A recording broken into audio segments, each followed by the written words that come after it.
Okay, I'm Joe. He's Nick.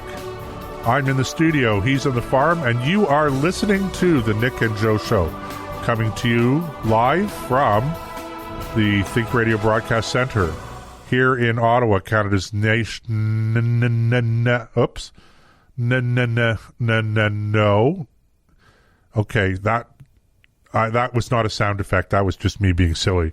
I stumbled over the nation's capital, Canada's national capital region. And as I said, I'm here in the studio. Nick's on the farm. How's it going there, Nick? Back in. There's Nick. I can hear Nick. Nick, how's the dogs? How are your dogs doing tonight, Nick? Oh, we're yes. Well, you haven't heard them, have you? Oh, well, I thought I heard some crying or some whining there during the break, but that's okay. It's not a problem. Look, hey, there's no reason why your dogs can't be part of the show. Also, after all, you are on the farm, and you know, as we've said, right, whatever comes to our overactive imaginations, this is free association, and you know, it just doesn't get any better than this. Well, maybe it does get better, but not for us, Nick. We are genuine, authentic talk show hosts. And I know Nick's out there somewhere. Uh-oh, we lost Nick. Okay, he'll be back with us in a couple of minutes, I'm sure. In the meantime, we've been talking, if you haven't been listening to the live show, we've been talking a little bit about the Ontario government talking about imposing a curfew across the province of Ontario. Oh, there's Nick. We're just doing a quick recap, Nick. I was just mentioning that we were talking about the Ontario government in the first segment, or in a previous podcast if you're listening to the podcasts, and then we spent the last segment talking about the U.S. election, and which is a good way to sort of segue into the topic we wanted to cover, and that is that yeah, Nick, can you hear me? Yep. Okay, so there you go. We've got Nick here. I knew you were there, Nick. I was back. I knew you were back. We were just ignoring you. That's all. So, anyway. Oh, is that all? That's it. Okay. So we want to get into this topic. You know, now that there's a change in the administration in the United States, or a pending change in the administration in the United States, one of the things that the president-elect, the incoming president, Joe Biden, has talked about is his desire to renegotiate or to enter the United States to re-enter the nuclear agreement with Iran, whereby Iran promised that it was going to limit the amount of uranium that it was enhancing, or whatever enriching is the proper term to use, and that it was going to, you know, the Trump administration withdrew from that agreement for a number of reasons, all of which I agree with, that the Iranians weren't keeping to it anyway, and that it didn't cover all of the factors that needed to be covered, that ought to be covered if you want to contain the Iranian threat. So President Trump withdraws from that agreement. The Biden administration says, well, we want to re-enter that agreement. And so here, on the eve, literally on the eve of Joe Biden being sworn in as president of the United States, the Iranian government announces that it is increasing its uranium enrichment program. It is a clear poke in the eye of Joe Biden and the incoming U.S. administration. And one wonders exactly why the Iranians are doing this, except maybe to send a message to Biden, yeah, you think you're going to just simply re-enter the agreement? We have bad news for you. We're not going to simply abide by the terms of that agreement. We're going to have to renegotiate starting from scratch. Maybe that's their intention, but in any event, it's a clear poke in the eye of the incoming administration. Am I wrong, Nick? Well, you skip a lot. Sorry? A lot of the technical stuff that's in it. Go ahead. No, I was waiting. I was going to say there's an article. Go ahead. Yeah, Nick, you're breaking up terribly there, Nick. Okay, so I'm not really sure what's happened. We're still connected, so... All right. Oh, there you are. I don't know what's happening, Nick, but for whatever's happening, we're Well, you're breaking in and out quite badly. In fact, we're not getting you virtually at all. Okay. There, I could hear that fine. Okay, I'll fix this. I'm going to go. Okay, I'm going to go to the other clean feed that you sent me, and I'll come back on that. Okay, good enough. So again, we're just having a little bit of technical difficulty with Nick. Not a problem. So this is the situation as it stands now, ladies and gentlemen. As I was saying, the Iranian government has announced that it's going to be increasing its enrichment. Now, the thing to remember is that notwithstanding the fact that the United States withdrew from this agreement, the agreement was still in place because the United States was not the only signatory to it. Of course, the Iranians were, but also there were other countries in the European Union. And the European Union has expressed a certain amount of concern, obviously, over this announcement by the Iranians.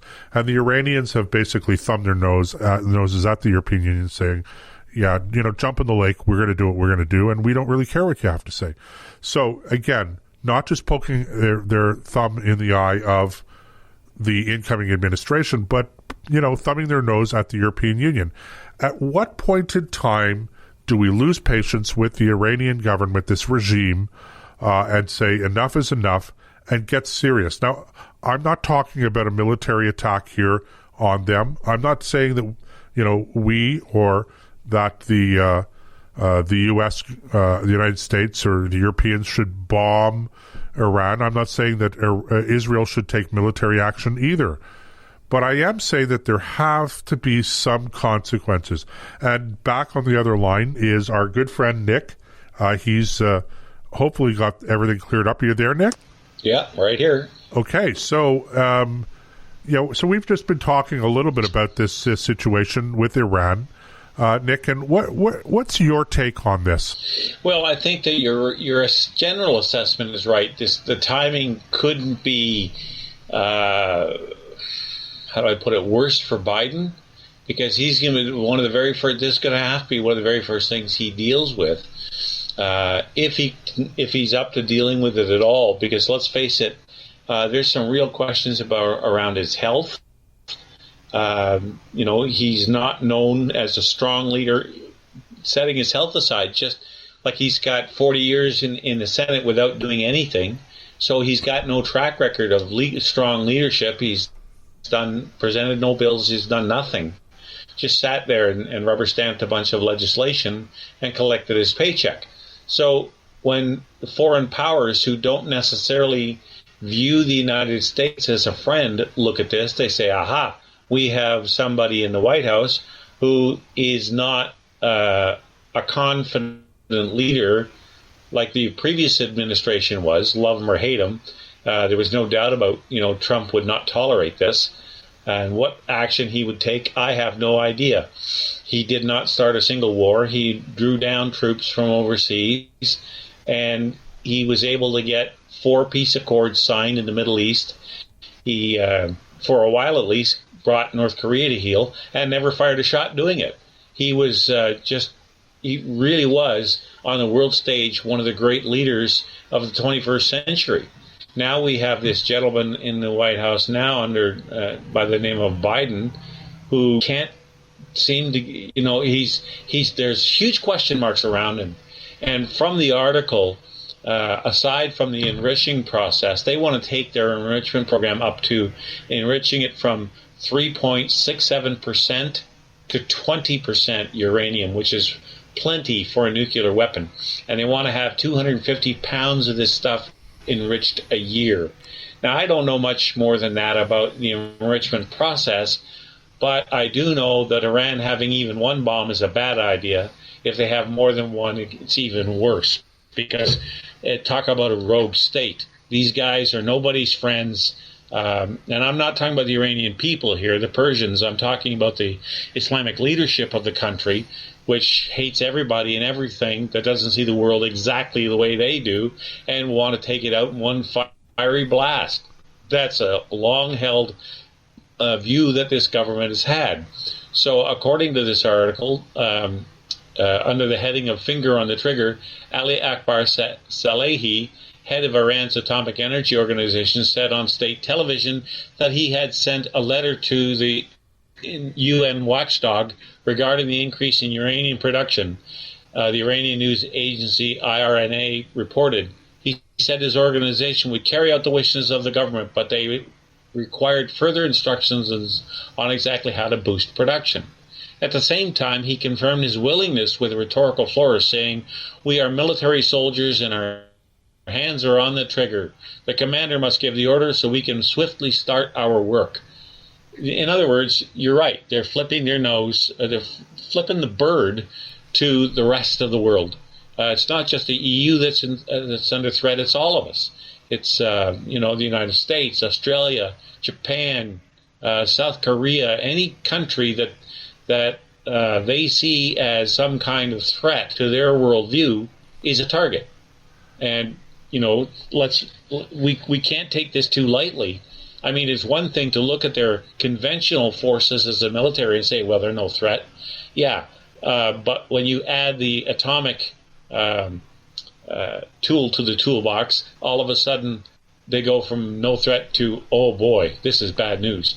And I'm with you. I don't think we want to start a war, but at the same time, and I don't know what kind of sanctions you could impose on Iran that would actually hurt the government, the people who care about this stuff. I think they have a very bad case of manifest destiny. How are you going to bring them to heel? And that's a situation that people much smarter than you and I are going to have to figure out. And I don't know that they currently reside within the White House. Well, time will tell for sure, Nick. On the subject of the strength of their conventional forces, though, I will say this: they do have strong conventional forces. And one of the things that's been happening on a regular basis in the Middle East is the Israelis have been, as the Iranian government has tried to insert its conventional forces into Syria, which is another basket case country there at the present time, that the Israeli government has basically said that's a red line. We're not going to allow you to cross, and as a consequence of that, every time the Iranians try to build up their conventional forces in Syria, the Israeli government has taken steps to prevent that from happening, including taking military action. So there's been this sort of low-grade, almost proxy war going on between Israel and Iran for some time now. Maybe not even necessarily a proxy war. It's really been actually, an actual confrontation between Israeli forces and Iranian forces. So on a very low level, I'll grant you, but still, it's been troubling. But there's another aspect to this, and we're talking about Iran right now, but we could actually expand the discussion and focus also not just on Iran, but on what's going on right now in China. And just to, if I could extrapolate a little bit, not just China, but just to say, look, with this new administration coming into the United States, into the government in the United States, and I have serious concerns. I'm not sure about Joe Biden's health. He doesn't appear to me to be a very healthy person. He might have passed his medical tests, etc., but he's elderly. He has exhibited some signs, not of fatigue as much as, I hesitate to say Alzheimer's, but certainly he's been, somewhat forgetful from time to time. And I suppose we all get that way too, but it's not exactly like he was campaigning with extreme vigor over